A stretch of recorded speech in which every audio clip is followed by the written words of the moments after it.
Welcome to another episode of the Mike Oldfield Discography podcast with one of the most, or maybe the most controversial album in his discography.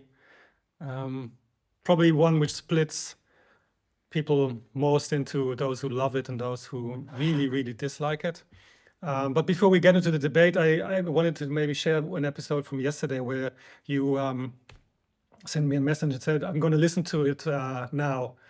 And then, an hour later, you said, "Wow, just blew me away." And the thing is, when I listened to Amarok again after also like a time where I hadn't listened to it in a while, I had the exact same thing. Really, I'd be lying if I said that after the final note had died down, I didn't have almost like tears in my eyes. It's and the thing is, while preparing for this episode, I listened to it many times, and the feeling doesn't go away. That's really weird, because you would expect for something this emotional, for that feeling to subside and to go away, but it doesn't. I think that I just thought I'd share it because I would say for me it's even more extreme, or I would use more extreme words. I felt, even before I listened to it, like thinking back on it, I felt awe. And I felt like awe is maybe a very good word, but really I felt grateful and really like want to publicly say thank you to Mike for having done what he did with his life. And this album Amarok is really the that's the moment where I don't really know how he even did it. It's just like, it's unbelievable. And you would say it's like he is the greatest of all time. It's like, no, there's no doubt about it. Yeah.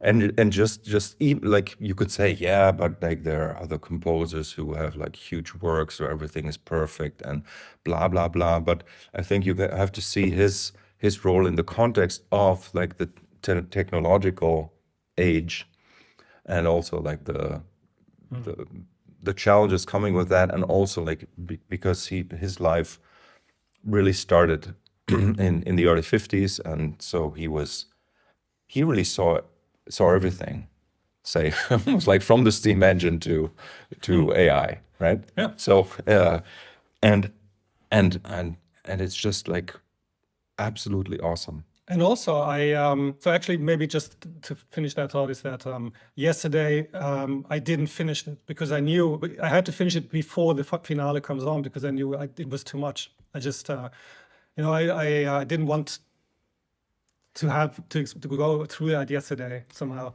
So that's really rare. And yeah. I mean, I had the experience yesterday of listening again with sort of like based also on our discussions about the other albums so far, that I really realized and heard things I hadn't heard before. Also, that just the fact that the mix is incredibly great and takes advantage of hard panning a lot, where you have certain parts that are just really only exist in the right or the left channel. And so I re-listened to sections just like one side of it at a time. Yep. Also, one channel at a time, and I heard a lot more things that I had not been aware of, and it's just really like such a rich tapestry, and again everything is interrelated, and sort of like what is the most magical thing for me is how he has, like, because like, okay, the story goes that it was intuitively composed in the studio without much preparation. that's the story. Yeah. That's the story. Then other stories I heard was that there were like little sketches prepared on different kinds of like computers. And in the context of this album, I also heard somebody mention the Amiga computer, I think, but I don't know. It has never appeared anywhere else, so I don't know if that's true, because that was a computer where some sort of sample-based work was kind of possible for demoing purposes. I don't know if that's something that really influenced this. But anyway, just the scope of it, and again this compositional technique that, and like I say it right now, that ties it in with Ommadawn. There are other reasons, but the compositional technique where all the themes sort of like interact and basically exist in the same space and potentially at the same time, and also they have within themselves the character of potentially being in canon with themselves. And especially what I would call the main theme, which is the one that's related to the wind chimes theme, but that is the Sofar or Sondela theme, is actually appearing in canon with itself quite a few times in different ratios with each other, and like it's just super intense. And like I say all of this now, like with this super, awe, being in awe, while I remember I bought it on the day that it was released. Yeah. I still have, I don't want to say reservations, but there are certain vibes, let's say, of some sections that are still hard for me to enjoy. I don't want to say enjoy, but there's something like in a way it's a record more of like he's more extreme in, we know that with this album, but like more extreme also in a musical, how should I say, in what he allows. Like there's a freedom that sometimes gives you a melody or a vibe, let's say vibe, that is really out of his range. And funnily enough, it happens with the more folkloristic sections, like to me, like the flamenco bits, let's say, which are nice. They're beautifully played, but they are kind of like out of character. And it's really something that only later he really brought that into his canon in a more obvious way. Like I think like the flamenco stuff, let's say, is Crisis, or is Taurus 3, is the one where we get a little bit of a taste of that. Tubular Bells 3. Tubular Bells 3, exactly, but that's later. That's later. So that's why I'm thinking like there are certain genres we could say, or it's difficult really to find words. Certain arrangements, let's say, of genres that are slightly going from my taste, going too far out of like what I would accept as a Mike Oldfield fan of the first decade of his creative life, let's say, right? So, but anyway, so what I'm saying is like I can't say that I'm the biggest fan of every single section on this album, but the whole thing is just absolutely overwhelming. And for the first time in what is it, 35 years now, right? I have felt like really emotional response already in the first, let's say, 15 minutes of the piece, rather than the cumulative effect of it, where, as you say, at the end you're close to tears. I was yesterday again. Like it's just absolutely like I'd say like the most tragic thing for me is that I think that there are so many people that I think need to hear this or need to have this experience, but they won't because they're prejudiced or they're just scared of having that experience. Yeah, I have seriously, because you said I'm looking forward to this. Yes, this is probably the episode which I look to forward the least in a way, because I've read so much about Amarok and always, to me, what feels like the wrong impressions. Yesterday I watched a guy on YouTube, won't mention the name because he's probably a nice guy, but it's one of these reaction videos and he did Amarok. And already it just, within the first 6-7 minutes, it's all about, oh, this is a weird transition. Oh, this is out of flow. And it just works on my nerves that I think this is one where I just feel like if you had said, let's meet up and just listen to the MP3 of this to bad computer speakers rather than doing the episode, I'd probably have preferred it. I just think the music is so strong that on my end, it's almost like talking about it almost feels inadequate. Even though I think I'm pretty sure that we'll have some stuff which will make it even more interesting to listen to it. I'm sure I'll learn some of your stuff and maybe I have some of mine observations.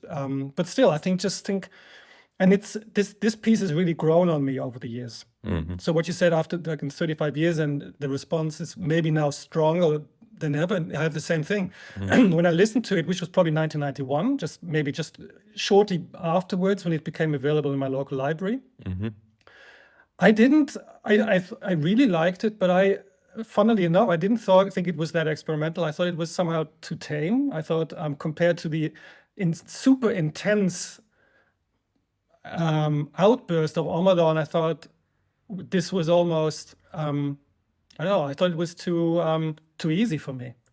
And the more I listen to it, the more I discover what there is to discover. And that probably, this is one of the pieces which never ends. You know, you can come back to it and it's never the same. Yes. And so actually this one is grown and grown and grown to become an absolute, like not just in his discography, but an all-time favorite in all of music. Yes, I mean, and the thing is like the problem is that one can easily kind of like just get into fanboy mode, but like all the greatness of this, it is something that is, I hate to say it, it's fact. Yeah, it's fact, and like you can be as critical as you want to be, but like those people that do these, you know, like reviews or as you say, like this reaction, I have no idea. Like it's no idea. Obviously, Mike it's a collage piece, but it's not a collage in the sense that the elements are random. It's not like he's taking random snippets, puts them together. Everything is so thought through and collaged in a way that in the end, and it starts at around 42 minutes actually. The finale starts. It's like 18 minutes of intense development of the themes, where everything is basically coexisting and you could, like, if you want to use like the metaphor of the mixing desk, like you have like all the tracks are full and you can bring up any combination of tracks and everything is kind of like working like a mosaic, and it's laid out and planned, and I mean, maybe it's not planned on paper, right? But he must have had that vision also, because it's not that you write any parts and you can put them together. No, they need to, like all these parts, they need to exist within each other's niches, let's say, like they're the gaps, you know, like one theme fills the gaps of the other, stuff like that. And it's not something that happens by accident. I think there's this misunderstanding anyway that if you do it by accident, then it's automatically not planned. And if it's planned, it's somehow more, that has more structure. I think that the great thing about this is that it is structured in a way that it makes you forget about the structure. And that is really complex. It's structured, but I don't think it's easily structured, well, easily, but like a symphony. It has its own logic, and it works according to its own logic. And that is what makes it great. I think if your brain were to somehow uncover the entire logic of the piece, it wouldn't be as fascinating as it is. I agree, but I also don't agree, because I would be interested. I listened, like when I was listening yesterday, I got the sense, like more than ever before, that there is some logic to it, that, and not just logic, there is something to it that we have no idea of. Some pattern. There is something, like, I don't know. I mean, like the funny thing is, like, I can only look at it from the perspective how I would compose something like that. where there's a sort of like a grid of events, where there's sort of like a big polyrhythm or something like that. And I think it's sort of it. Anyway, it's just something that's like intuitively now more than ever. I think that there is something going on that we can't really see. Things that Mike even may remember or may not remember how it was put together. But there's something to it that has this universal. I don't know if this is a term. Like it's sort of like universal art. You know, it's subjective art in a way. Objective art. Yes, I mean, objective sorry, art. objective. You know, and it has some sort of proportions in it. Let's say. Yes, it has. Yes, and these proportions. And I'm not talking about something like the golden ratio or something, but maybe you know. Oh, actually, I had yeah. a look for you. I'll show you later. But my idea. But what I mean in a sense is that I think that even within this logic, there has to be a deviation somehow. There has to be. I think he's making music. So I think if we were to present our theory to him, I think he would reject it because ultimately he's making music. He will never find. And I think that's what you basically said, right? It's that. That maybe the logic escapes even the person who composed it. Yeah, exactly. But I think that within his intuitive decisions, these structures and these proportions are still present. Yeah. That's sort of like the sense I'm getting with this. So it is sort of like a piece of music that is very much like central in the sense that it is. I think it's composed, improvised. It's intuitive, it is technical, it is coming from every point and somehow meets everything is kind of like meets in the middle. And that's sort of like but not in the middle as you would say as a compromise or you know. It's like the peak of a mountain. That's how I see it, you know. It's something that is elevated. And yeah, it's just intense, right? And I just like if you think about it, and like I don't know, you're not a musician, but as somebody who makes music or produces records, like just to think about the amount of work and dedication that went into this, like people would say it's impossible. It's impossible to do this, and it was two guys who did it. Yeah. Tom Newman and Mike Oldfield, right? And yeah, I mean, just you know, there's sort of like a feeling of awe for the scope of the music, feeling of awe for the emotional message, so to speak, which is just overwhelming, right? And the funny thing is that for me, I see that on your notes it says like the first finale starts at blah blah blah or something like that. And it's like this idea to actually break that format that he himself sort of like introduced to contemporary music or popular music at the time, to have something like a climax or you know. How he plays with that, and that there actually is the one climax, which is sort of, I think, the main climax, after which you have the jabula percussion. So like the end of Ommadawn, and you would think, okay, could that fade out now, just like the end of Ommadawn.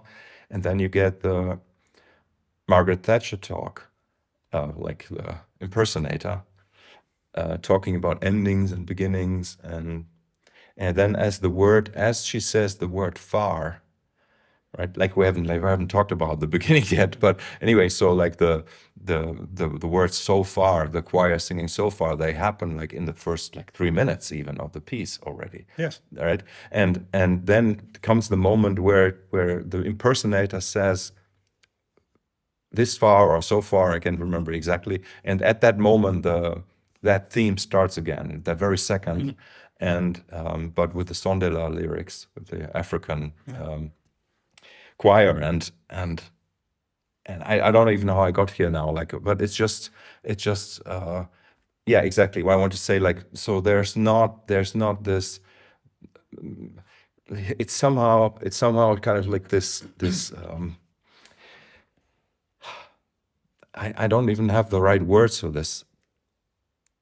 Like it really, and you said it, this is like an endless piece of music. It is sort of like describing how, like, the things, the creation does not end. It moves forward. It moves forward all the time. There is no such thing as, this is the end. It's only the end if you decide that it's the end. Yeah. Or it's not that you run out of ideas. It's that you stop at some point, right? And that's sort of like what he's demonstrating with this for the duration of one of his other major pieces, like almost 20 minutes. Right? Yeah. So it's really, I'm in awe. Maybe just one thing to set the scene is, of course, we talked about Dennis Blackham last time. Yeah. And he told me just a little bit about his impression when he was mastering the album with Mike. Sorry, yeah, papers. Let me just look where I have it. Yeah. So this is what Dennis wrote me. I've always mastered at the mastering studio, but sometimes go to the studio where the artist is recording or mixing. I mastered Amarok at Tape One Studios, where I worked at the time. Mike invited me to listen to the almost completed album at his home, so I had an idea how it sounded there, and to get a feel for it before I mastered. Mike came to the mastering at Tape One. He brought 2 versions of the album to master from. One was half-inch analog tape, and also in Sony 1630 digital format. I can remember mastering side 1 from the tape masters and side 2 from the digital master. What is side 1 and side 2? He did the vinyl master. Apparently, Yeah. And the studio, Mike's studio at the time, was a lovely place, a main house and some outbuildings, as well as the large main studio. He had separate rooms for his guitars and percussion. And the last thing he told me was about, because I was interested in how, because it's made up of so many sections, whether he approached them section by section or as part of the larger whole. And he said, I look at the whole composition as one piece, but also each section adjusting as I need to. The whole thing has to flow and feel as one, even if there are several parts. You press play at the start, relax and listen to the whole thing. So it has to be smooth and feel as one from start to finish. So nothing revelatory, but I thought it was, I think he said it was a lovely place and the experience was really, really positive, which is something we, I think, touched upon it last time, that despite him coming across as grumpy maybe in some interviews, he was, for most people, he was just a fantastic person to work with. Yeah.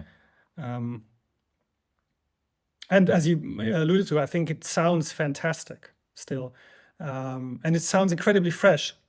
It sounds super fresh. And even though it wasn't, probably no one would have considered this a state-of-the-art piece of music at the time, it sounds, you can really listen to something contemporary, switch to this, and it won't make for like an unpleasant break. It's just No, I mean, sonically, it's an absolute masterpiece. Absolutely unbelievable. Yep. It's the sound is unbelievable, and the performances are just unbelievable. What shall I say? Yeah. Like the expressiveness, like every single note. Like if you, I paid attention to that yesterday as well. Every single note is, how shall I say, ornamented. There's expressiveness in every single note, even in the glockenspiel, right? Where it's impossible. You would say it's impossible. No, like everything is played with intention and absolute conviction, I think, is the word I would use. And also the guitar playing is just so intense. So like where on some level maybe he's in the construction of the overall thing, he sort of like took a step or dialed it down a little bit with the complexity of the individual part, let's say, in order for everything to kind of like make sense. Yeah. in the big picture, right? So but then to sort of counteract that, the performances of these themes, let's say, are richer than ever before. There are some sounds like it's the Roland D50 which he used, which unfortunately those are the sounds that are. I remember there was one preset called Soundtrack. I remember that he used a lot on this. Which I mean, funnily enough, that's the one sound that still sounds kind of okay for the purpose that it fulfills in the composition. But there are like these a couple of these joke sections where he's in the children's toys sections. There are two of them, I think, right?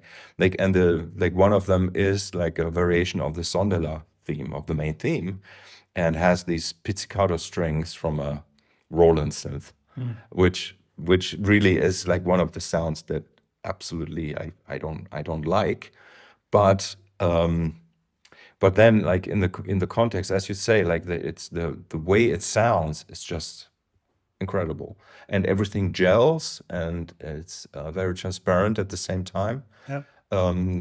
There are sounds mixed from. So there's one moment, interesting enough, where we have and I don't remember the name of that old keyboard now, but it's that organ sound that he used on a Return to Ommadawn, actually. So you have like sounds that were like popular in the mid-60s, let's say, and you have very contemporary sounds from the late 80s. And you have like these futuristic sounding guitars, like these guitar sounds that nobody else has ever managed to really redo or like do the same thing he does, that still sound futuristic at this time.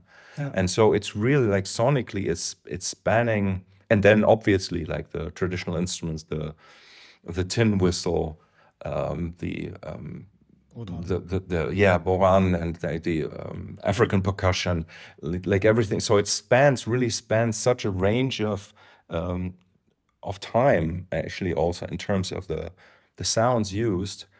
The vocoder, like I love the sections with the vocoder, with the African percussion and glockenspiel, and like it's just amazing. It's a really big Glockenspiel album. There's lots and lots of Glockenspiel at very important moments. Yes. The funny thing is that although it was a conscious effort to move away from computer technology, I always thought it sounded really electronic. I mean, it's almost all acoustically played. There's very little synthesizer on this compared to the 80s. Islands, yeah. But that one especially. But it's because the synthesizer sounds are really, really powerful and really poignant. I think they shine through. And the way some of the drums are looped, which is really ahead of its time in the sense that the 90s would make that into one of the defining things of that decade. That's sort of, there's a hint of that here. And also the mixing where you have drums which are really low in the mix, which gives it this sort of trancey, almost ambient electronica feeling. I love that about it. I love the sort of this. It's sort of in the production a lot. Also, like where the composition extends from the written parts to the production. So there are moments where everything is just sort of like floating, right? Where there also like the use of because when you said drums, like there's no drum kit on it, so everything is percussion, right? And like the way that the percussions are used is, it could be like dry, it can be sometimes it's like using cymbals with very, very long sustain to sort of create space, to create something like a reverberation effect. By having a cymbal sustained for 30 seconds or something like that. So in a way, like and obviously they must have worked on this section by section and somehow stitched it together. The actual sound, the production of each segment is part of the composition. That's how I see it. And that's also why it's difficult to recreate it, And funny enough, last night, I don't know if you know the band Fadalak, they played Amarok last night. No, Live in concert. I don't know if they played the whole thing. I saw just a short snippet that somebody filmed, but they played the finale of Amarok live. And what is their lineup? It's a huge band. I think almost 20 people, and they played Ommadawn, Hergus Ridge, and Amarok. Yeah, like there are like I think 4 or 5 Spanish bands that are playing Mike Oldfield music. I didn't know that actually. No. Yes, and Fadalak is amazing. They're putting this band together a long time ago, I think maybe 25 years ago. And they have been regularly, like at least once a year, I think, performing Mike's music live. I know there's a cover version of it for piano and bass, which is really odd. Yeah, it's very odd, yeah. But doing a way that, of course, the piece invites odd cover versions. Yeah, I mean, like, so the interesting things, like we're jumping around here, like this is, I think, like maybe the strangest conversation we have about a piece of music. We'll find out the logic afterwards. Yes, but there are also like these incredible moments where, like, again, where it's like a total Mike Oldfield moments where, like, basically for like, I don't know, for 40 minutes, let's say, you don't notice any bass guitar or bass instrument for that matter. And then suddenly you have like the bass guitar right in your face, like the loudest element of the mix, and played with such, like, with the Oldfield tone, and so like the reason why I'm saying this also is, like, you see that it's not just, even though technically it may be section by section, done section by section, but there is like an overarching understanding of that flow, and just to be able to even hold this, like, as a listener, and I'm sure you would agree, it's still difficult to imagine in your mind the whole piece, right? Like, to go, obviously, I think I would be able to sing it in my head from the very beginning to the end, but to hold this as one moment. And I think that's something that Mike, if he was aware of it or not, like, I think he was capable of having that overview, like that at least the sense of what it means to bring in a certain element at a certain point, or by tweaking the mix, let's say, to have that impact at that point. Maybe even, and like, I want to go that far, that maybe even they didn't know in which order they're going to put things together at the end. It's possible. It's possible, but somehow in the intuitive creation allowed, or like, let's say, the fractal structure of the whole thing, which is present within each, that's why it's fractal, in each small element, right, allowed for this convincing collage. Let me give you my theory about the sort of what I think is the logic behind the piece. And to me, I would say the idea is expressed in the closing finale, in the very film, with what you just said. Beginnings are just endings, are just beginnings. So he was actually, and he said this in interviews openly, that the contract with Virgin was coming to an end. He was revisiting some of the stuff he'd done before that, thinking about Tubular Bells 2, while recording what maybe is Ommadawn 2. Not sure, but there are clearly elements of that, and he was rebuying instruments from that era to be able to recreate that sound on the process. So it was about endings and beginnings. And now the question to me is, why is this piece 60 minutes long? It is actually exactly 60 minutes long. It has 60. The CD will tell you 60 minutes and 2 seconds, but the last 2 seconds are just actually the final reverb of the last note is played at 60 minutes. I think the reason why you would have it be exactly 60 minutes is when time is itself sort of a structural element. So I had the vinyl LP as my first medium. And then I never thought about this too much at the time, but you turn it over at exactly 30 minutes with a fade out. So it's very short fade out at the end, and there's a fade in at the beginning. But with a piece like this, it is quite surprising that it makes for such an organic break. The section where the break occurs is particular in the piece. Yes. It's a fairly long section for one, and then it's also a quiet moment where it's just footsteps in the background. So I thought, okay, well, if it breaks at 30 minutes, what happens at 15 and 45? So at 45, the finale actually, at both 15 and 45, there's a break.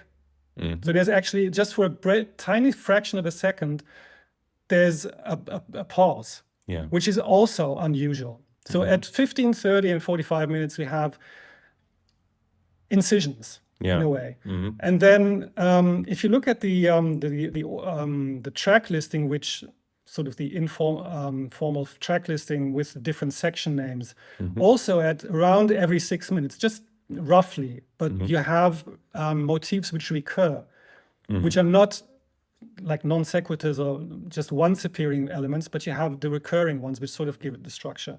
And then I did an exercise and just I thought, okay, I'm going to count how many transitions there are, like not even episodes, but transitions. And I end up with at 45 minutes, roughly 45. Yeah. And if you look at how many elements does Mike himself in this order he made himself, how many does he count for the finale? Well, 15.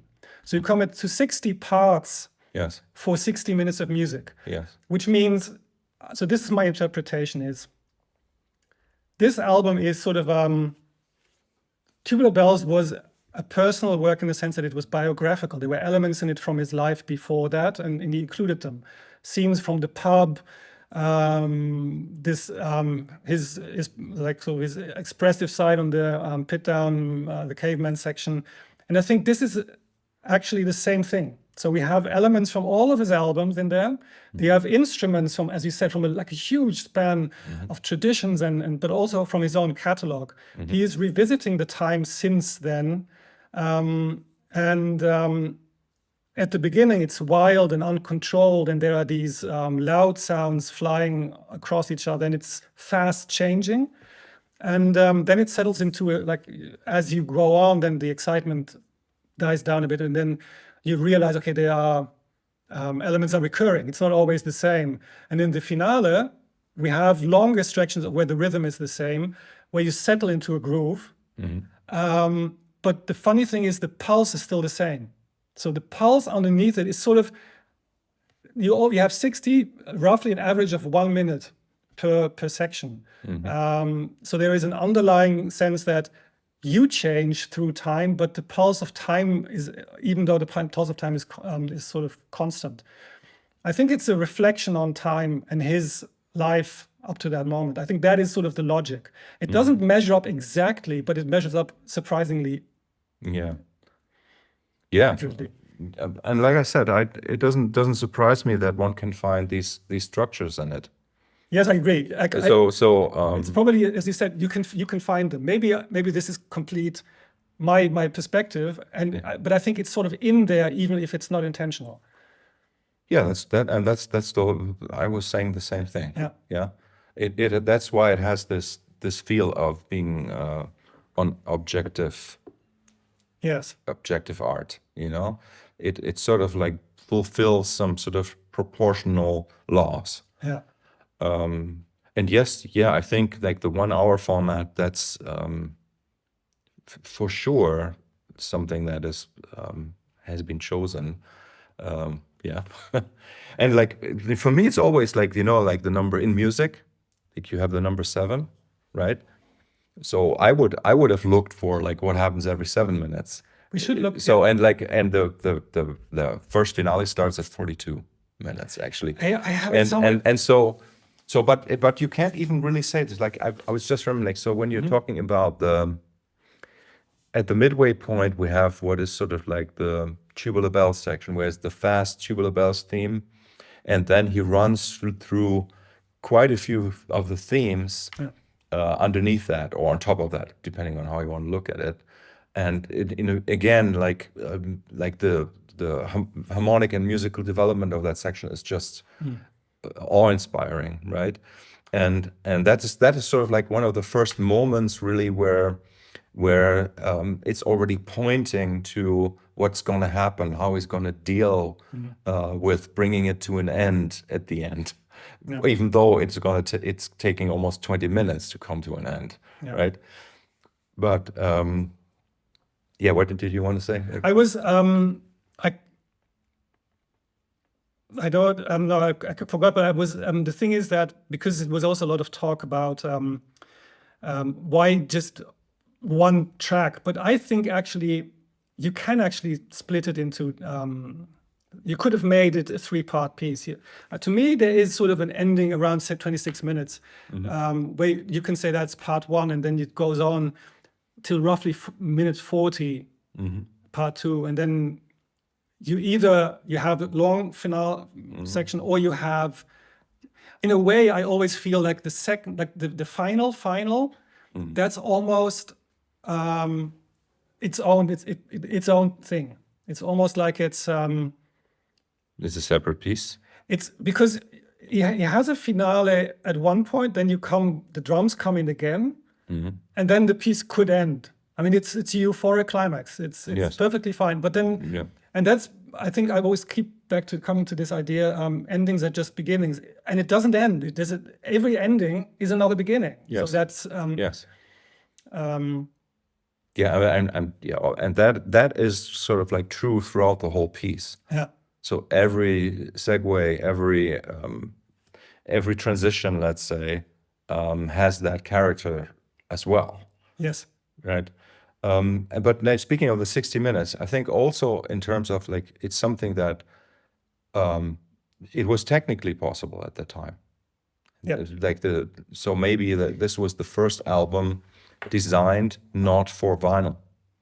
It was consciously designed to be put on a CD. It was digitally recorded. So that was a big step going from Earth Moving to this. Yeah, and this is like another thing. Like, okay, we're talking about Earth Moving and then Amarok. Yeah. Like this is like, we should never forget, like this is just unbelievable, right? And where the connection sonically and compositionally is like stronger ties to islands for sure, right? And we said that about Earth Moving. Earth Moving, he discovered a new language of using guitars. Yeah. And which on Amarok he goes all the way with those new sounds. Yeah. And maybe you should talk about the guitars in a second, because I would love to hear more about that. This was one thing I wanted to add to, because you said about the technical possibilities, that yes, exactly. At that time, there were lots of one long track pieces coming out. Actually, Jean-Michel Jarre was there a month earlier. So Waiting for Cousteau came out like 1 month before Amarok, and it had Waiting for Cousteau in it, which was 46 minutes. But they actually they shortened it.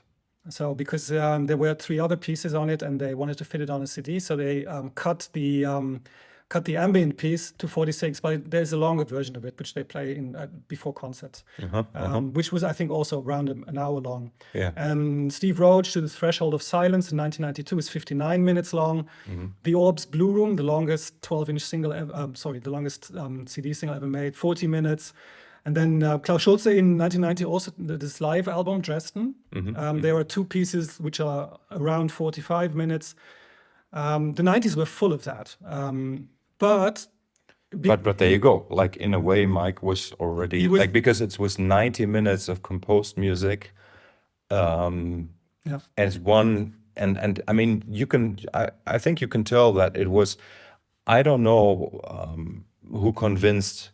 It must have been a record company choice to put it out as vinyl, because I don't think that he liked that. That would be interesting to me. Yeah, I don't think it makes sense.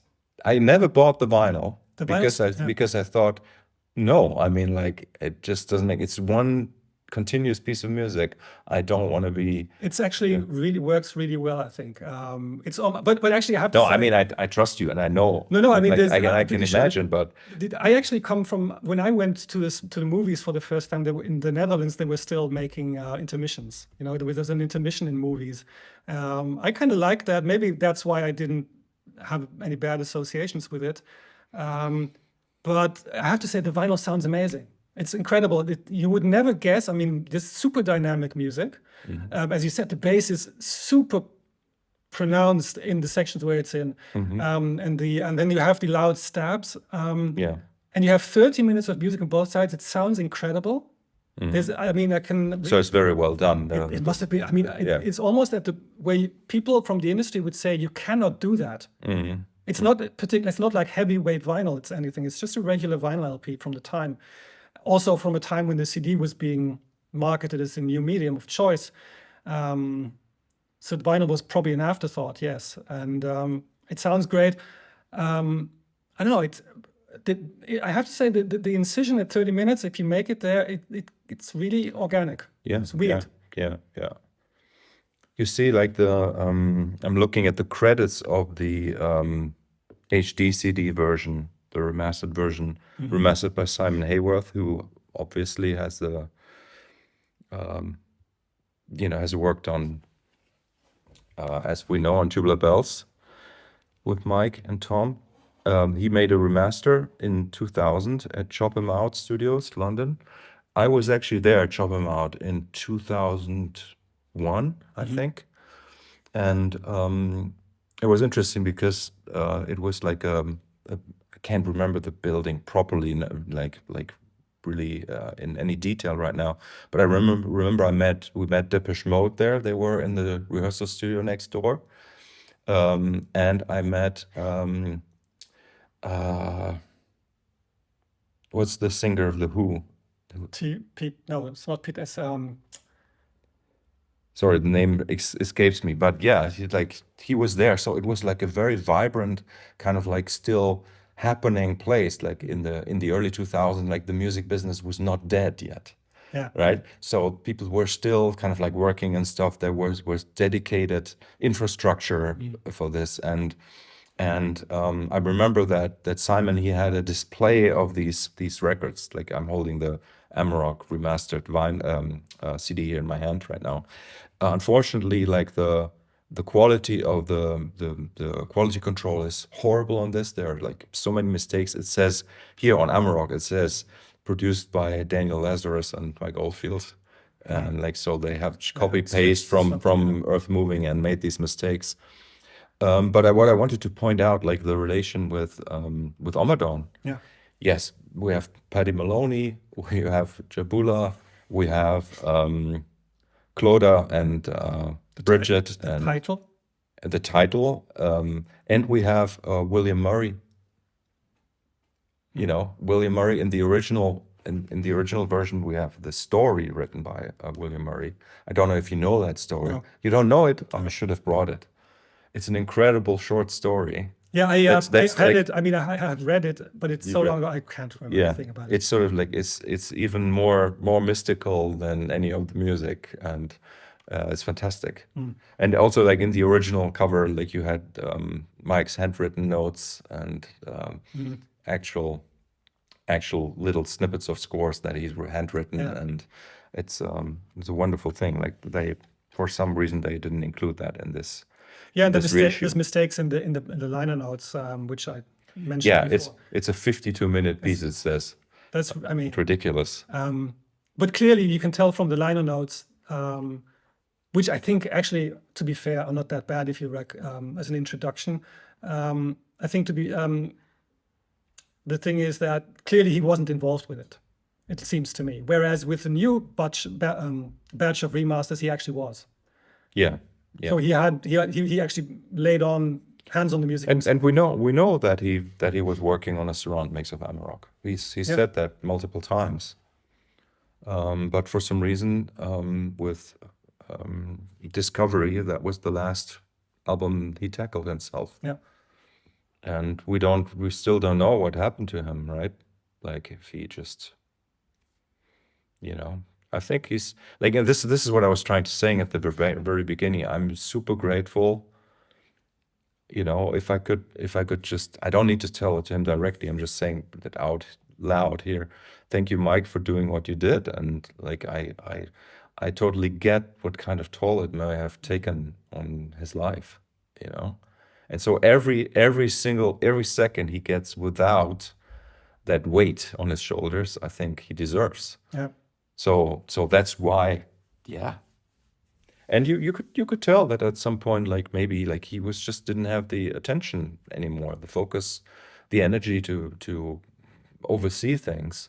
Like the many mistakes that happened also with those remasters, the later remasters, in terms of yeah, just like on Discovery, like the bass channels missing on the, what is it, 1984 Suite album, and stuff like that. Like yeah, it's just horrible stuff that happened there.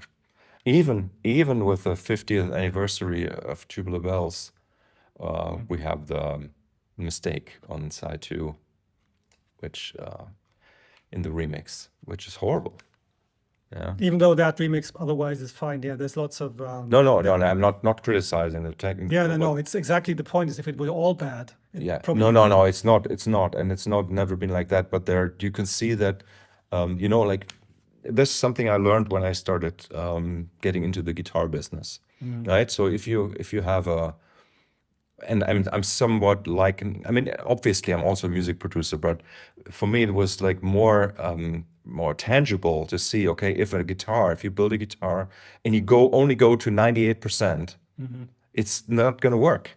Yeah. Like you have to go to the 100%. And with some of these re-releases, somehow there was not enough attention there, and maybe he just didn't want to be even like the person giving that attention, but maybe the people who said they were able to give that attention were not able to give it, and that's how these mistakes happen. And you can clearly see it in this early 2000s or late 90s when they started the these are earlier. Yeah, these are really- HDCD, yeah. right? This is now the standard CD. Actually, if you buy Amarok, this is what you're going to buy. Yes. The other ones are out of print. Yes. Yeah, I'm glad I still have the old one. I would like to hear it now. I have to say, maybe if you're interested as a listener in the sound aspect of it, the HD CD ones sound super sparkly. They're really, really glossy in a way, but they are sort of glossy across the board, which I think is great. I think they're not trebly that much. They're slightly more compressed, but they bring out, they have the freshness, which I feel is also part of this remaster. So for example, the bass still has enough punch, but it sounds, it's brought up even more to the fore, and it has a certain, it's warm, and it's just slightly brighter. And I think for this, as long as the dynamic range is still fine, that's actually great. And the vinyl, in comparison, has the warmth, and it's more muffled, but more mysterious. So this one is more analytical. The vinyl has slightly more mystery, which also makes like the final more impressive in a way, because it comes from, it lulls you in more slightly in the trance-like section, but then it really hits you in the face at the moment, or in the gut at the end.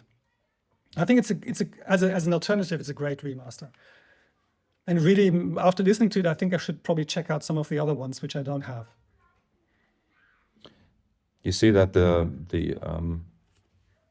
cover, the original cover was by William Murray, as I said, right?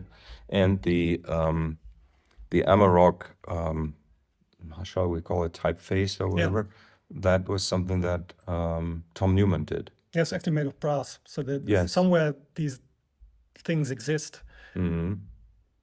Yeah, and I have seen drawings that Tom had made of this, because Tom apparently, I don't know what happened, he's not well.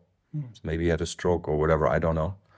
And he's selling some of these old track sheets and stuff. And that's where I've seen the drawings that he made for this. And there were even different titles, like Amarok spelled differently and blah, blah, blah. So it was interesting, like, to see the process behind that. Yeah, and like it's in a sense a classic cover that it just has Mike's face on it. Yeah. Right? It's not, I mean, like the original package was kind of nice, I would say. Like nowadays, like this this here is not really nice. No, but it's less. It's Yeah. definitely Yeah. less interesting. Also because there's less in it yeah. in terms of information. I don't know why they took out the short story and that stuff. That's Yeah, it's a mistake. It's a mistake to not present it. And then okay, like the reference here to which I like to what's on the back, written on the back of Tubular Bells. So here it says on Amarok, health warning, this record could be hazardous to the health of cloth-eared nincompoops. If you suffer from this condition, consult your doctor immediately. So it is humorous, and I think that that's also something that, like, with all gravity, let's say, of the music, yeah. it's really there's a certain lightness, Yeah. and maybe it is the light moments of this that really were the ones that were sort of the ones that made me not like it so much.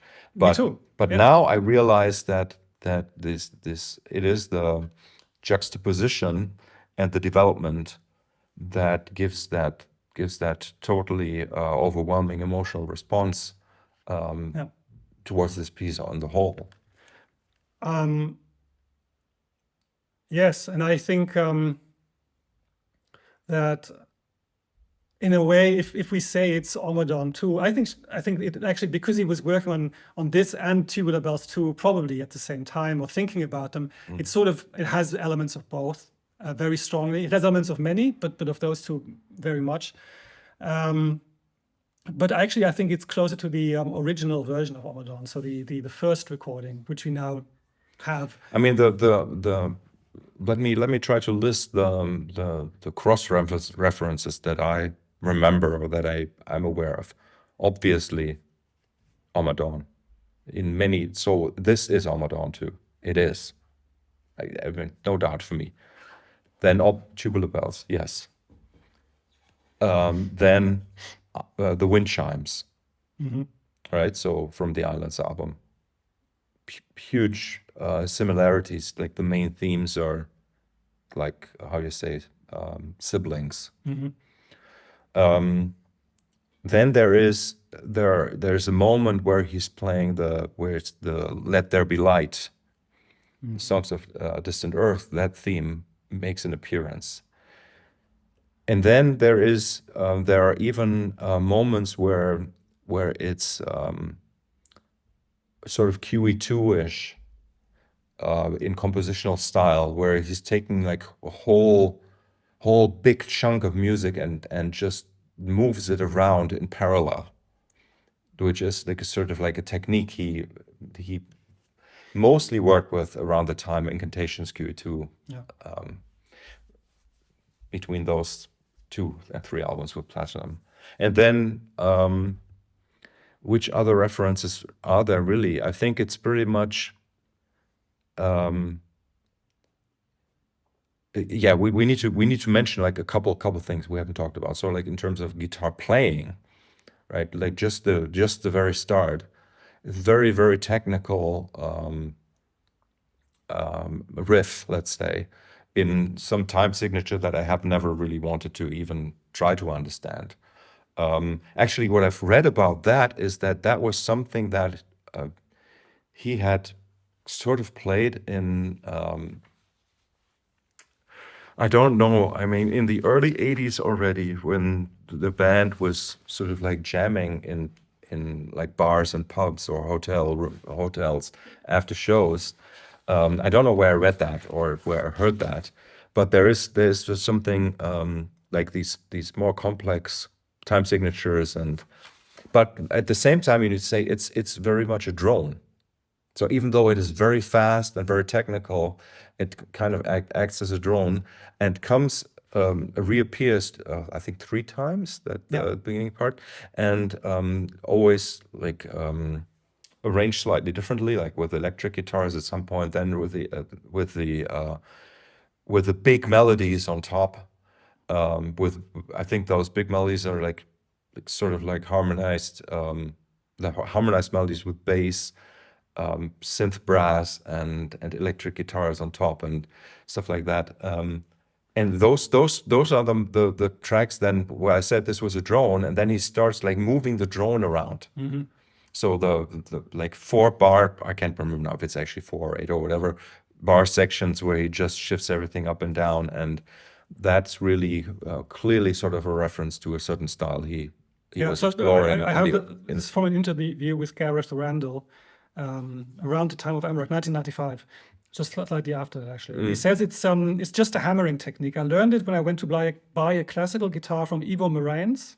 He played this little thing, and then he actually plays it. That sounds tremendous, but it's dead easy to do because it's all just hammering. If you learn a basic claw hammer technique from folk picking, you can do all the stuff I do. Yes, yeah. I mean, I know it's hammer-ons, with the open strings, and that's what gives that effect. But still, it's not something that's easy to do. No, I was going to ask. I mean, in practical terms, it's not easy to do. Yeah. Yeah, easy to understand, but not easy to do. What happens? What do you do with the left? Actually, he says the hard thing is with the left or the right? Yes, the left hand. Yeah. The left hand. Yeah. So is it because it's spaced out a lot, or is it the pace?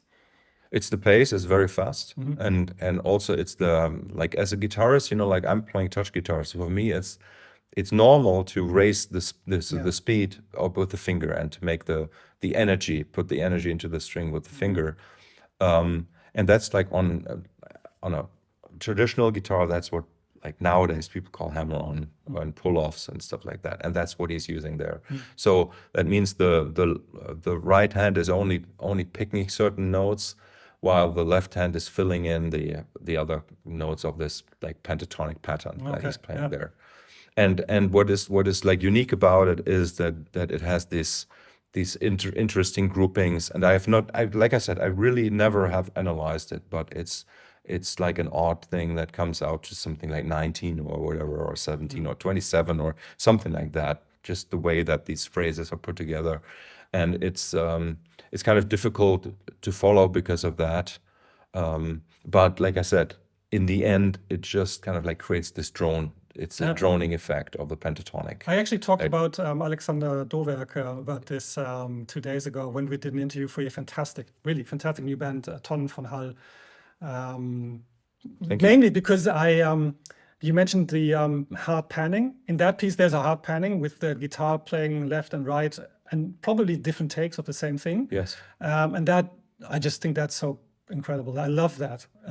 That's really mesmerizing if you're listening to it on headphones. It's great on the regular stereo as well. But I thought, I asked him about that because in that band, you of course do similar things in a way by playing the same but not the same in a way, right? Yeah. And it reminded me of that.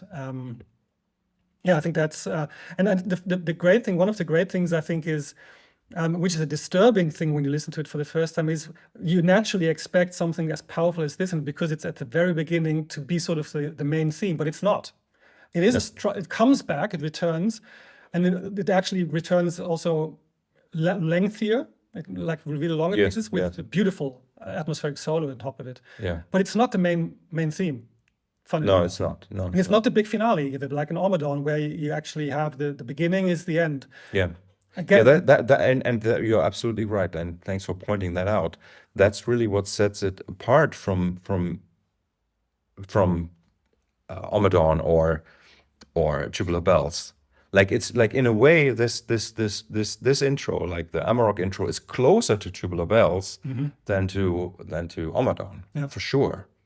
And also has like the interesting thing is like I see really no. I'm saying no right now, but obviously I will find some other example. But like there's nothing Hergus Ritchie in this, right? And also like none of the incantation thing. No. Like so, with the exception maybe of, like I said, like these some sections that just move in parallel at some point. But really, it is. Yes, you're absolutely right. So that's really sets it apart. Like it doesn't give us a melodic theme in the sense, I mean, yes, there is, but it's sort of like focused on let's say the focus at the beginning is the background somehow. Yeah.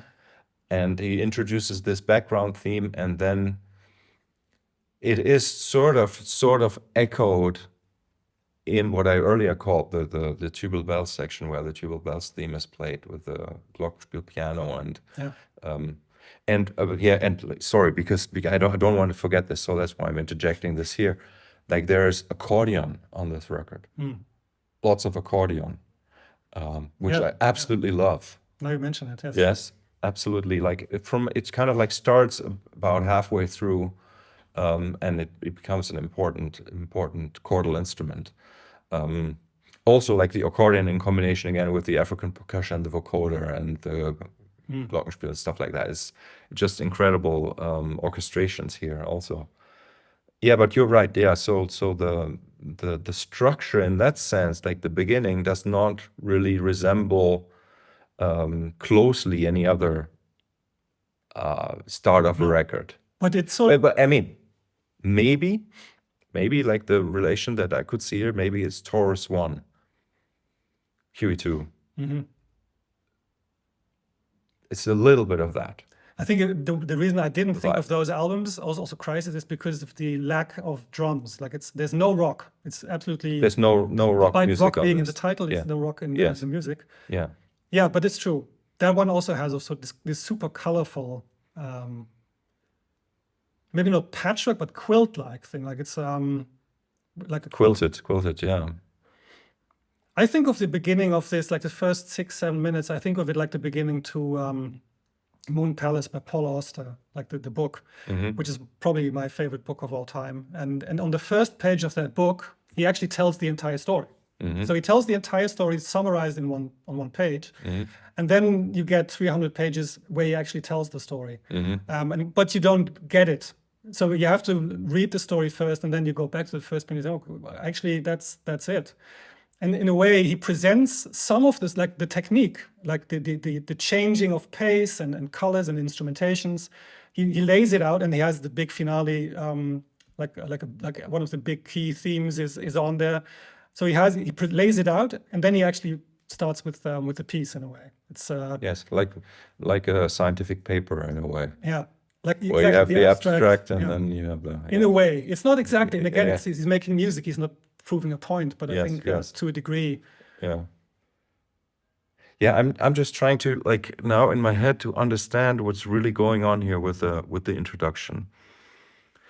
And I have to say, it's really not easy. Like I said yesterday, I heard things I never heard before, where sort of like a background pattern, and I think it was because I was listening on headphones.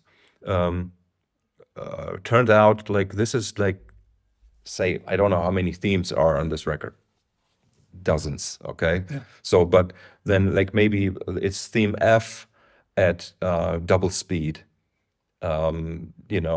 Like played slightly offset by two mandolins left and right or something like that, and like suddenly like you hear these interrelations between sections where you were thinking, oh, this is actually like the happy theme, or it's like the last two bars of the happy theme, but then you realize, okay, but the background is playing like the very sad theme, a variation of that.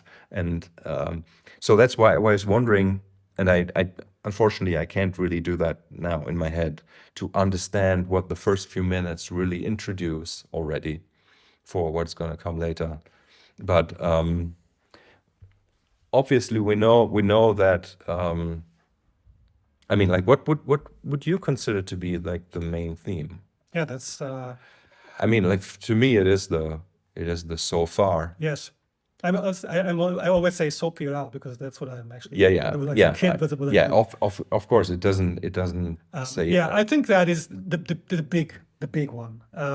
For me personally, when I listened to it first, it was what is now called the Rachmaninoff, because that was the one I connected with at the time. There was, I think Rachmaninoff is funny enough. I think that's a good name for that section. Yeah, it has the gravitas and the darkness and the thrust and the power. Probably that one. Yeah, probably as you said, the so far, because it comes up when you analyze it, it comes up so often. I don't know. I think part of it is the part of the charm is that it doesn't have it. I think you said you discovered new things, and I do too. Actually, yesterday, or this morning, actually, I found out there's this section where there's voices talking over each other. Yes. You know, in the left and right, Yeah. which is, funnily enough, almost exactly like Tangerine Dreams on the White Eagle album, the first Mojave plan. There's a section which is almost exactly the same.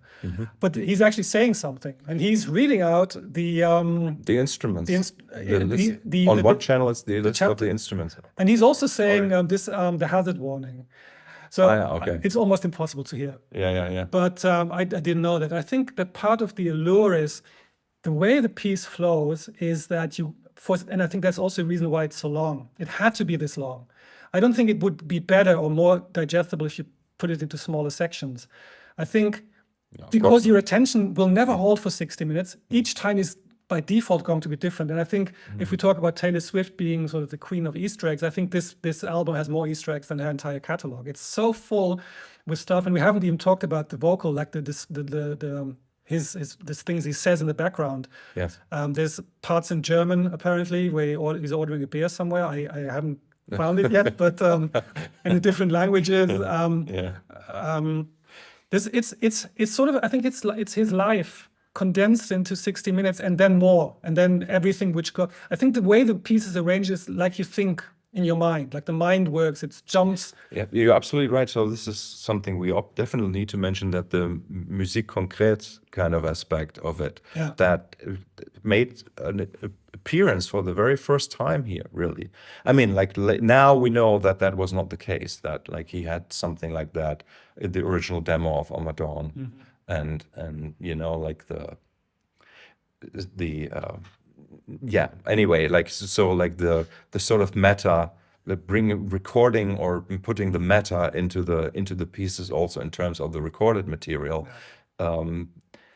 Like you say, like, okay, so he already knew what is gonna be written on the cover while he was making the music, or didn't, you know? So in a way, like you see, like everything must have been worked on at the same time, so that he could put, you know, like put references, like self-references into this whole thing. I forgot what I wanted to say. I was something else I wanted to say, but yeah. Can I, because I mentioned this before, I would be really interested in you talking a bit about the guitar work, because there's been interviews where he talks a lot about the guitars he's used. And in one of them, it's interesting, he mentions, he's asked about what kind of guitarists he likes. And I think the interviewer asked him about Eric Clapton. He says, yeah, Eric Clapton, he's not that great of a guitarist. And he's just playing the blues thing up and down, always the same. And he says, if you want to hear really great guitarists, listen to flamenco guitarists. So that maybe answers why is that flamenco bit in there. Maybe it's his tribute to the great flamenco guitarist. Yeah, it's a tribute, of course. And there's just exploring techniques, right? So the like, I don't know if I can list everything, obviously not. Like, but there is so I think this is the first time, maybe not, like maybe on Islands we got some of the sitar guitar, electric guitar, this electric sitar kind of thing. Then there is like these like some of the themes, and I think you're aware of that, were actually from the Saliengi times that he's playing on acoustic. At the time, people didn't know that because they weren't out yet. Yes. Then there's the Hoover section, right, which was part of the original Tubular Bells demos, as far as I know. Then there's like the brushing of the strings with his fingers, which he does in like some of the softer sections. Then there is like the really like aggressive, like almost like playing like a slap and pop technique, which is I don't think he's ever done anywhere else except on this record. Then like there are like these outrageous two solos. One is like a very fast strat, kind of like in the flamenco section, I think it is. Like it's almost supernaturally. It's incredible. It's a really, really very fast, very technical kind of thing, with an incredible super compressed sound.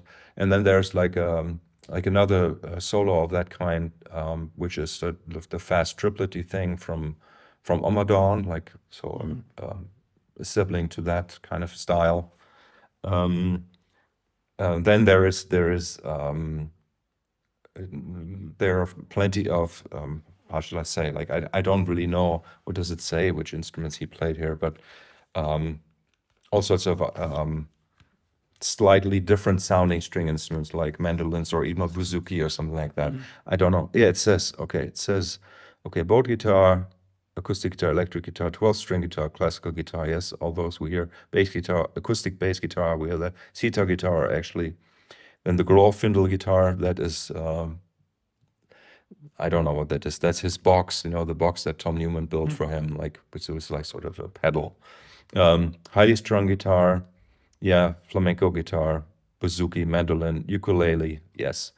Like those things we can definitely hear. Yeah, incredible. Like the list of instruments, that's a lot. But anyway, in terms of guitar playing, it's just I think on top of like the wide range of sounds he's using with acoustic instruments, the electric guitar sounds are incredible, and sort of like this was like the turning point where he sort of like used some of the old sounds, but that he then later gave up after this. So there are these very, very muted sounds he's using here, where he's like probably had the tone control rolled all the way down on the guitar, and playing through these, which I think is that this Roland device, that again like GP8 or whatever it was called, I can't remember that now. And he's using like some sort of envelope filter, wah-wah pedal going into distortion and stuff like that. And it's very expressively played. And I think this is also the second album where he's using the PRS guitars, which had which allowed for a different kind of whammy bar technique. Yeah. And we can hear like whammy bar in really interesting ways. There are also some sections where it sounds as if the guitar is sampled and manipulated in terms of pitch. So there's like this one short bluesy section. It's incredible, really, really beautiful, nice section, which reminds me of a section of Tubular Bells, actually. It's sort of like a cross-reference to that, where some of the guitar sounds, they feel like they are electronically bent. Yeah.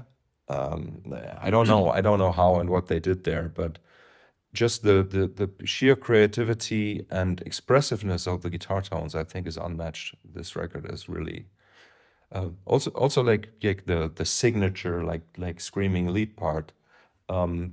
This is the pinnacle of that way of playing. Yeah. And it's way more, like, I have to use this word, way more expressive and aggressive and emotional than anything on Ommadawn, as far as I'm concerned, in terms of performance. Not talking about like the overall compositional impact, right? But it is very, very heartfelt. Yeah. Yeah, like totally, he must have been totally into it. The palette is much broader. The Ommadawn finale, obviously, I think is super expressive in the true sense of the word. But it's like if you compare it to this, it's much more, it's not monochromatic, but it has more colors than just one. But no, in a way, here he has the and you said that before, I think he has the options. He has options to draw from things he did in his back catalog, and he can sort of like present it in a new, like even more intense way. And I think that's what he went for with this. Actually, I think the thing is that for an album which is so steeped in guitars, it's fascinating that the finale, the big one, the final one, is actually the choir takes over. It's the acoustic guitars, of course. No, it's the guitars are on top there as well. But in a way, what they do, I mean, I know what you mean. It is like the choir is the big element, let's say. What I have found interesting about this final finale is that that it is where he's using like, and he does this a lot on this record. There's like these offset techniques where like two guitars are pocketing to play one part. And that happening here at the end as well. So it means like he's sort of like taking the continuity out of those final phrases by having them played by alternating guitars, which again is something that he did. It's the introduction of Ommadawn. That's where he first has like the question and answer of these two acoustic guitars, right? Yeah. And in a way, that's in some form he's doing that a lot on Amarok, and especially also at the end. And that's why, and I agree, the focus at the very end is not so much the lead guitar, even though it's very loud. It's also the choir. Yeah, you're right. So there's like the penultimate finale, which is more the guitar based. Yeah. Finale. Yes, I agree. It's definitely one of the things which I think stand out is that a piece which, for many people, is just patchwork. But even if you were to see it as patchwork, and you wouldn't sort of start looking at the logic, whatever it is, and you're not interested in these structural considerations, even then, I think it's really interesting that it has finales in there. So it even in something that which is sort of it takes you out of the time loop, because it's now, as the mind works simultaneously and in different directions and backwards sometimes even, it still has endpoints in there always. So that, I think that is what makes it so unique, is that it takes you out of time, but then it puts you back in a really emotional way, and then it takes you out again and it puts you in again. I think the fact that it has this so intense finale. Yeah. It's sort of, I mean, you cannot listen to it for the first time again, but still, it's surprising. Like, I know what's coming, but still, when it comes, it has the same impact, because your body is not. He's almost making you expect there not to be something, and then it's there, and then it. Yes, exactly. It's like and this is the one funny thing. It's sort of like a collection of false endings. Yeah, it's the accumulation of. Yeah, exactly. Yeah. And like there's so many things that we haven't mentioned, but things that are readily available to read about on the internet, like the fuck off Richard Branson message in there as a Morse code, which is played on brass tabs, Morse code, and then there are these accelerating couple moments of like accelerating hard left pan tremolo, which is really, really, really insane, and all sorts of like, as I think you mentioned, like even Mike brushing his teeth and drinking a sip of water, and like all these sounds. It's so crazy. And then like the most important thing that we haven't mentioned is happy. Yeah, of course. We haven't mentioned happy, right? And it's actually happy with a question mark, right? Sometimes it is. Sometimes I feel like with an exclamation mark. Yeah. Yeah, but to me, that I think the one thing that bothered me in the storytelling is that it's sort of it was presented as being the fuck off to Virgin and everything, and I see the exact opposite. I think what he's doing is he's looking back at many of his greatest moments, and he's bringing them to a personal close by reinventing them and taking them into something new. It's a fresh start. The ending is a beginning. The word happy is maybe, we're talking about leitmotif. Maybe the word happy is sort of the leitmotif. And I think most of it is just blown out of all proportions. I think this fuck off Branson thing, I think it's almost like Eric Clapton is God, where I read a forum discussion and someone said, yeah, but in Britain, like that just means he's really good. Yeah. It doesn't mean he's God. It just means, man, he's good. Exactly. Yeah. And I think this fuck off Branson, it's sort of a thing that he could tell Richard in his face, like fuck Exactly. off. You know, I see it as sort of it's a humorous thing. It's not intended to be a slang. No, it is. It's totally a friendly. Yeah, I think this thing. we know. I think we do know that this is a happy time in his life. That he had just become father again.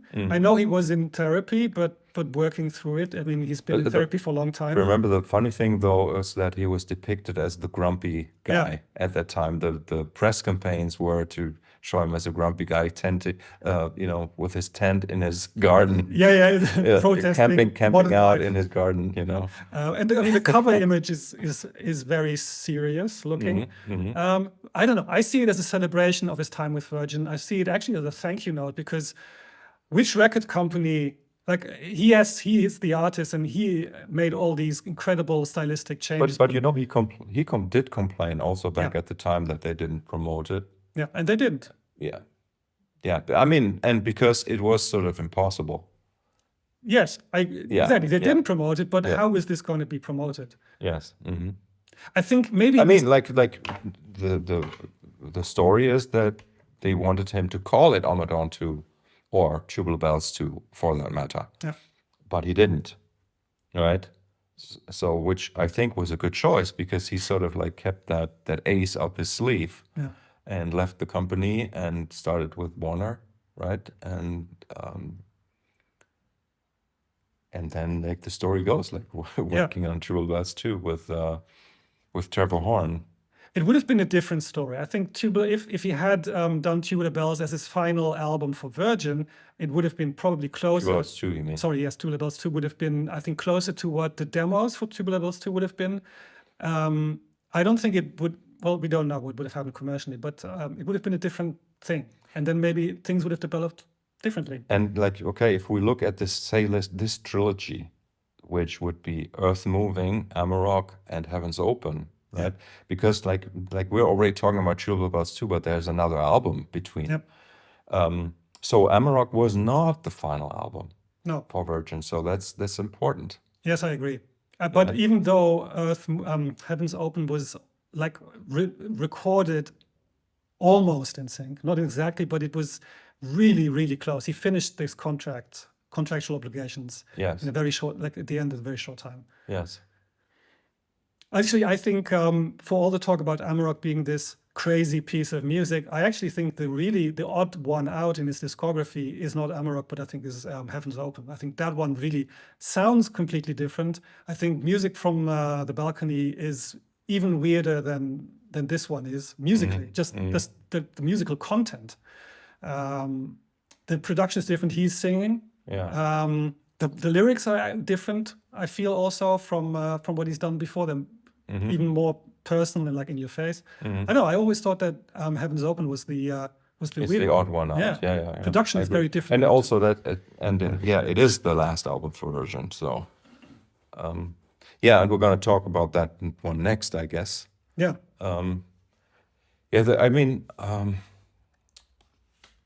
So I guess like there's so much else we could say, or we could go through the section. I don't think we should do that.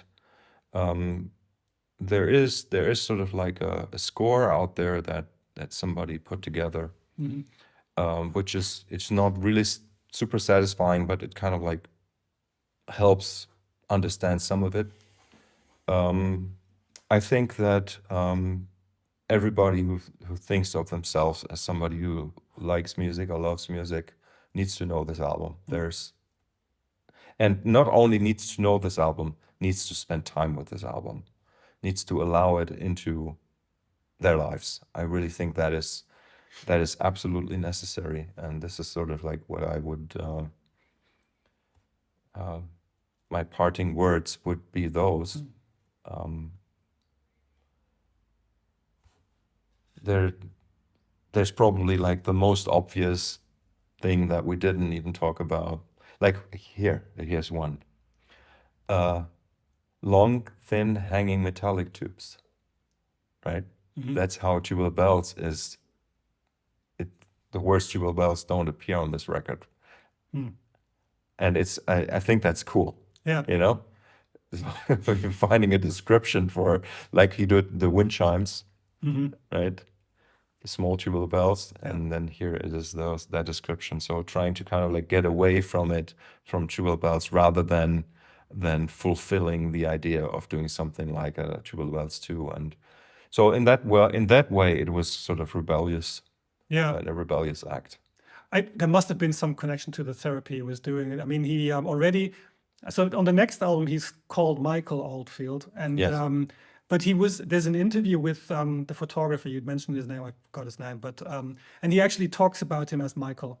Yeah. And Most people I've talked to who have worked with Michael and Michael. I have read that apparently Richard Branson wanted to market him as Michael Oldfield because he thought this guy is so young, maybe to make him look more mature, we should maybe call him Michael Oldfield, but that didn't happen. So, but of course his sister has also tried to rebrand the name. So this was something was going on. I don't know. Did you read the Terry Oldfield? I did. Did he mention anything about that?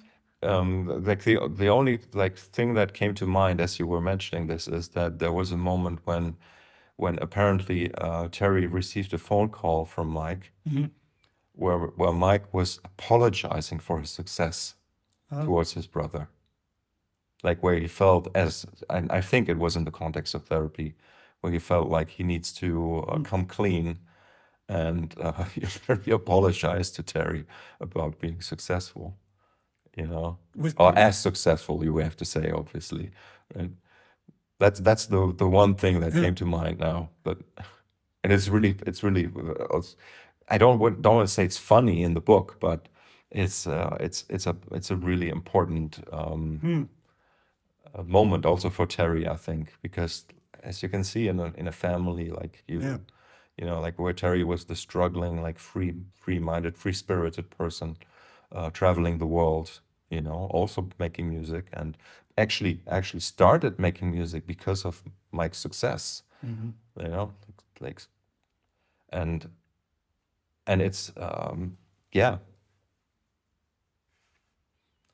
mean, we could go to so many places still about this, but I would suggest, I mean, you know, people need to listen to this. Yes, and I think that contrary to like many other like different albums, it's this one I think is something which will make you happy. If as you say, you allow it some time, it's going to make you happy. It's really, the word happy is happy, but yes, happy, but also as in the sense of catharsis. Yeah, but you have to go through something to get really happy. Yes. So there's going to be some struggle when you're listening to this for sure, and maybe some tears, and but overall, yes, happy. Yeah, and also like the beautiful moment where the tin whistle is playing the main theme, right? During the Thatcher thing, right? Well, she's dancing. Yeah, she's dancing. Yeah. To his tune. To his tune. Incredible. Yeah. It's really like also on that level. I wouldn't say that.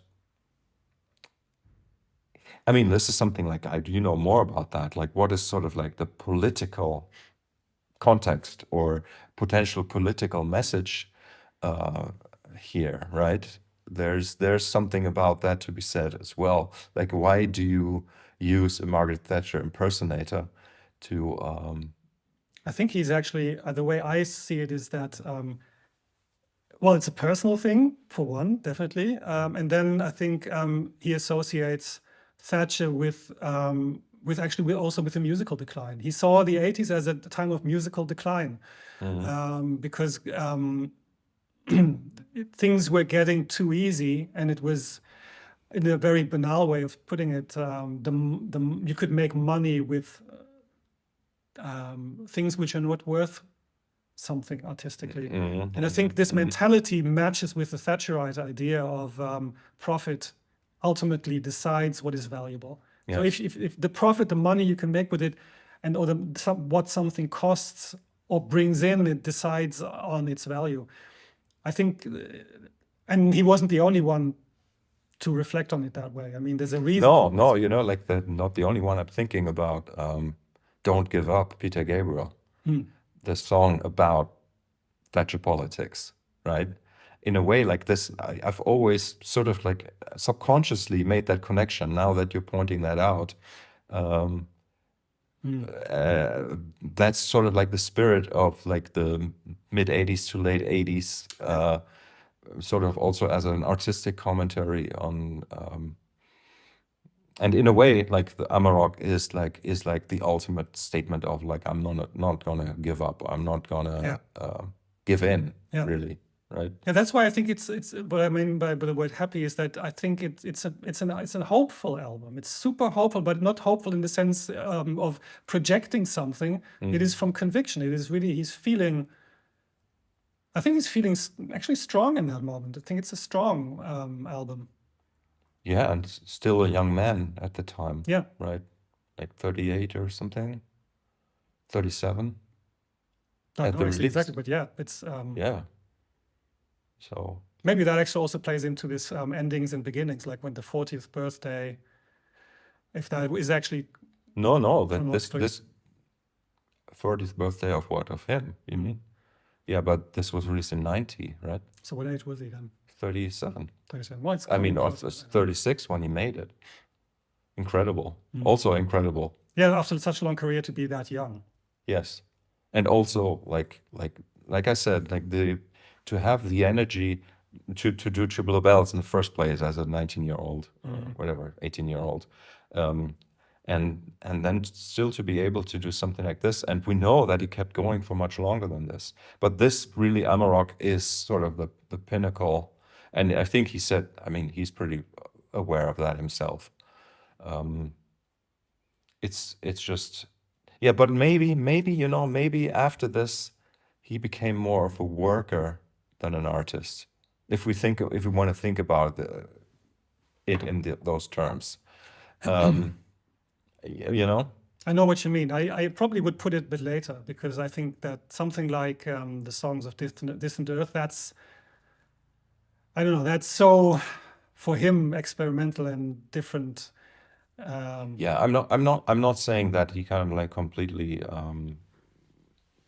lost it, but there's some sort of transformation. Something is happening. Yes, there, and I mean, like this, the power of this work is just so immense that I don't think it could leave you without some sort of metamorphosis. And yeah, in a way, like Heaven's Open, with like him picking up, like actually taking singing lessons, like this, it kind of like points to that. But I think it was like, as you say, deeper and more psychological also. What does Amarok actually mean? Well, I read it this morning. I kind of... Is it like, I can't remember, either as wolf maybe or something, or... So Ommadawn means idiot, right? And Amarok, I have it somewhere in my notes. It is again a sort of a bastardized version of another... Of a Gaelic word? Or? Something similar sounding. Yeah, I mean, like we can't touch our phone right now because it's recording. Yeah. So we could leave that up to you to Google it yourself. Look it up. Googleityourself.com is a nice website. Actually, one thing, of course, by the way, which it's in that sense, it's interesting that we will maybe never get the deluxe version, because wouldn't it be fascinating to see if there are any different arrangements of the material? Maybe even, we know that at least one or two pieces were recorded which were not used for it. In the interview, he mentions even playing with Stuart Copeland, I think, in a session that wasn't used. I don't know if it was for this album. Yeah, for this album. Oh, I had no idea. Yeah, that's mentioned in that with Copeland and someone else. There must be infinite probably ways of... Yes. No, I really see, like, and again, I'm saying this as a musical artist myself, I think there's a good reason why people decide on what makes the cut, let's say. So, so yes, it would be interesting, but on the other hand, we don't really want to sometimes we don't even want to see the behind the scenes No, I agree. part too much. And yeah, I mean, thanks to Tom Newman, Mike Oldfield, like putting this work together. Yeah. But seems like just like really this two-person team creating this incredible piece of music, which is awe-inspiring on every single level, I think. And let that be the end of this one and the beginning of the next one. Okay. Thanks, everyone.